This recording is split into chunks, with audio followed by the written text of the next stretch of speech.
O Senhor é o meu pastor, nada me faltará. Ele me faz repousar em pastos verdejantes. Ainda que eu ande pelo vale da sombra da morte, não temerei mal algum, porque tu estás comigo. O teu cajado e o teu bordão me consolam. Certamente bondade e misericórdia me seguirão todos os dias da minha vida, e habitarei na casa do Senhor para todo sempre. Amém. Muito bom dia. Que a bênção e a graça de Deus nessa manhã e em toda a nossa vida possa ser constante sobre cada um de nós. Não existe nada mais satisfatório para nós do que podermos acordar pela manhã e termos a certeza que temos um Supremo Pastor que está ao nosso lado, que cuida de nós, das nossas necessidades, que nos acompanha em todos os momentos. Peço a Deus nesse momento que se manifeste na tua vida, que conceda forças para viver uma vida vitoriosa ao lado do Senhor.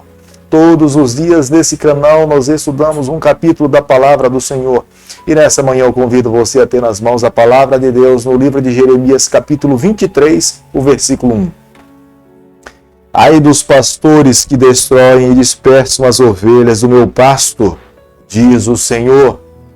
Amigo, não existe nada mais sólido nessa terra do que a bênção de Deus sobre aqueles que conduzem o povo do Senhor. A Bíblia é muito enfática em afirmar que quando Deus escolhia alguém para conduzir o seu povo, era o Espírito de Deus, a bênção de Deus. A imposição de mãos estava sobre o seu líder.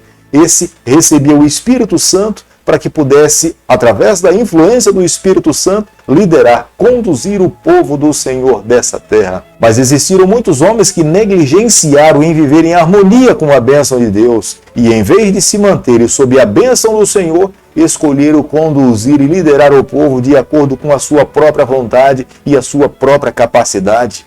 Deus, no capítulo 23 do livro de Jeremias, Deus estava a falar a respeito desse tipo de pessoa, desse tipo de líderes, desse tipo de pastor, de homem que, em vez de submeter sob a unção do Senhor, escolheu liderar o povo do Senhor, acreditando que ele poderia sozinho, independente de Deus, conduzir o povo do Senhor. O juízo de Deus iriam cair, os flagelos do Senhor cairiam também sobre essas pessoas que lideravam o povo de Deus sem ter a bênção e a responsabilidade de conduzir através da palavra do Senhor. Conduzir a igreja de Deus nessa terra não se pode conduzir apenas pensando no aplauso, no abraço ou ser bem-quisto pelas pessoas. Ao conduzir a igreja de Deus nessa terra, em algum momento você poderá ser rejeitado, você poderá ser criticado em falar a verdade. O que deve acalentar o coração de um líder não é agradar a ovelha, mas é agradar a Deus. Ele precisa, sim, ser bem-quisto pelas pessoas. Entre obedecer a Deus e agradar a alguém, é melhor que ele se mantenha fiel ao Senhor. No capítulo 23, que é o capítulo que nós estamos estudando nessa manhã, nós podemos observar que Deus se volta diretamente para os líderes daquela época.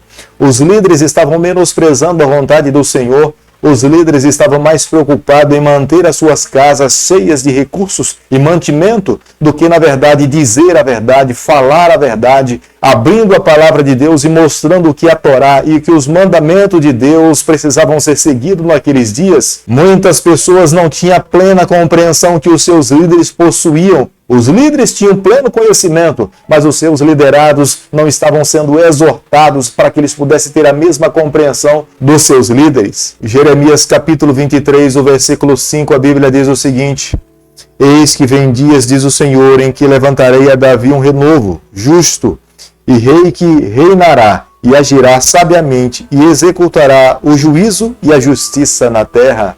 Deus, através do profeta Jeremias, estava falando a respeito da vinda do renovo a esse mundo. O próprio Filho de Deus colocaria os seus pés nessa terra. Ele reinaria, ele conduziria com justiça e com equidade. Ele não temeria em dizer a verdade ao seu povo. Ele se levantaria para fazer justiça. E de fato, quando Jesus Cristo colocou os seus pés nessa terra, nós bebemos água limpa, nós podemos compreender como Deus almeja que devamos viver para receber a salvação. Enquanto os sacerdotes estavam preocupados com a sua posição, com a sua função em manter-se no poder, Deus estava preocupado em salvar pessoas. É a razão pela qual Jesus Cristo, em carne e osso nesse mundo, ele diz a verdade, ele nos mostra o caminho, ele nos ensina como é que de fato nós devemos viver. No versículo 14 do capítulo que nós estamos estudando nessa manhã, nós podemos observar que já naquele período havia uns falsos profetas, homens que falavam em nome de Deus, mas na verdade viviam uma vida completamente irregular diante da lei e dos ensinamentos do Senhor. Levavam pessoas a seguir as suas orientações, mas a sua vida particular estava muito longe do Senhor. Os olhos de Deus estão sobre essa terra. Deus claramente declarava as suas profecias contra esses homens, falando que eles seriam responsáveis diante do julgamento divino. Deus os encontraria em pecado e em falta, e seria o próprio Deus que derramaria o seu juízo sobre a vida de cada um deles. Da mesma forma como as profecias de Jeremias serviram para os líderes do passado, as profecias do profeta Jeremias servem para os nossos dias. Hoje em dia, não podemos apenas abrir a Bíblia e falar aquilo que nós acreditamos que ela está dizendo para a nossa geração, mas nós precisamos estudar a Bíblia à luz da palavra do Senhor.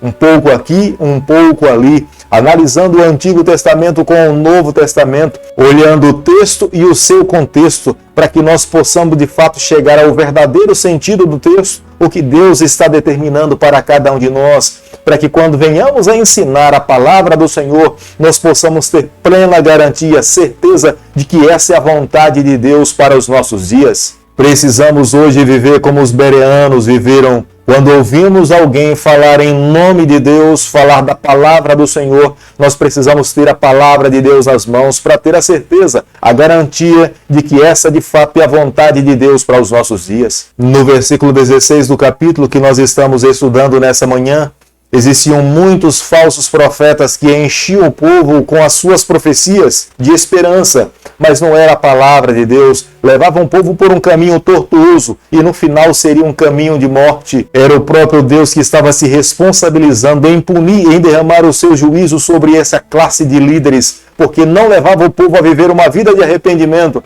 mas falava de uma esperança falsa que não era real, e no final o povo se depararia com a morte e com a destruição eterna. Como nós podemos observar no versículo 30 do capítulo que nós estamos estudando, os falsos profetas, eles revestiam as suas mensagens mentirosas com mensagens verdadeiras, dos verdadeiros profetas, com o objetivo de enganar o povo de Deus. Enganavam as pessoas, enganavam multidões, mas eles jamais poderiam enganar o verdadeiro Deus. Os olhos de Deus, os ouvidos do Senhor estavam abertos e ouviam aquelas profecias. Ele repudiava, mas esperava o momento certo para punir, para derramar os seus juízos e eliminar os falsos profetas do meio do seu povo. Quando nós olhamos através da Bíblia para aqueles dias, nós podemos observar que a liderança civil daquele período estava um caos. Mas a liderança espiritual também estava muito deplorável. As pessoas estavam longe de Deus. Os próprios pastores tinham medo de chamar o pecado pelo nome, para não perder a popularidade, para não ganhar a antipatia do povo. Eles preferiam fazer falsas profecias, agradar o ouvido da sua população, da sua igreja, do que levar uma igreja a viver em verdadeiro arrependimento, uma verdadeira mudança. Levar a sua igreja a se deparar com os seus pecados, com os seus erros e a viver uma nova vida diferente ao lado do Senhor. Foi por essa e outras razões que o profeta Jeremias foi chamado para corrigir, para redarguir e levar o povo a viver uma vida diferente, para que pudesse ser aceitos diante do Senhor. Pregar a palavra de Deus sem ter verdadeira comunhão com o Deus da palavra é viver uma hipocrisia. Os olhos do Senhor estão a enxergar e será o próprio Deus que irá derramar os seus flagelos sobre aqueles que vivem dessa forma. Pregar os pensamentos humanos destituídos da palavra de Deus, especulações, sensacionalismo, sem que tenha verdadeira base bíblica, é trazer condenação para si mesmo. Deus um dia irá julgar todo aquele que se coloca nessa condição. Pregar a palavra de Deus para tirar proveito dela, para se beneficiar, para se enriquecer, ganhar recursos, está atraindo maldição para a sua própria vida. Será Ele mesmo que um dia irá julgar todos aqueles que se colocaram nessa condição e tiraram vantagem do seu povo. Da mesma forma como o profeta Jeremias se levantou na sua geração para pregar a verdade, levantar-se em nome de Deus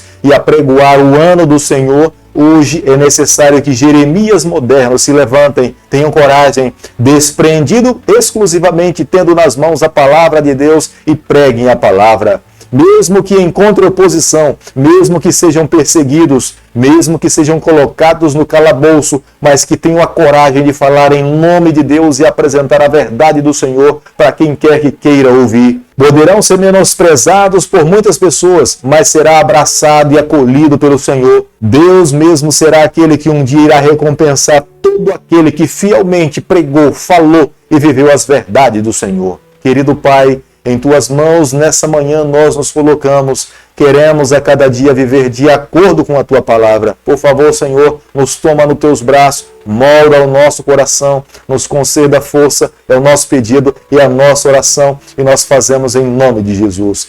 Que o Senhor te abençoe e te guarde.